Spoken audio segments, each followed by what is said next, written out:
Papunta na tayo sa retirement. Ang hirap ng adulting. Wow!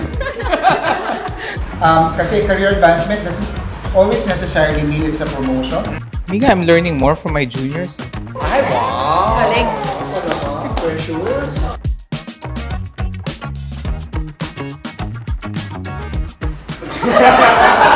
When will you answer this email? Or like, nababasa din po ba kung ano yung mga learnings nyo based on experience given na Gen X po kayo?